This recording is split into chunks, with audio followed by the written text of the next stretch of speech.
No, luto na oh. Napakaangas par. Yo, just woke up mga kagagaw.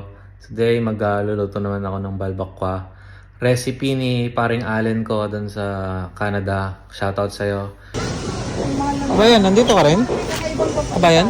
No, I'm a Canadian. Sorry. Ay, sorry. Ngayon ay tagapagmana na ng mga lupain sa Canada. Kaya shoutout sa'yo pare ko. Balbakwa, let's go!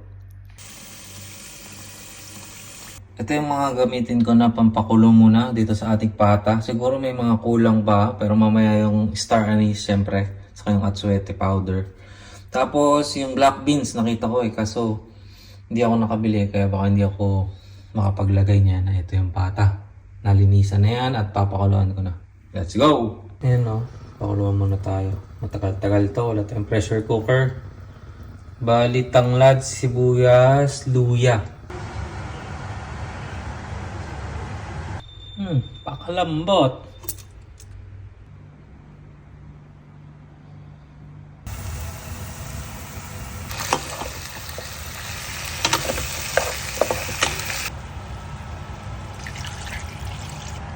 Yummy, may tummy. That's the woman running up top.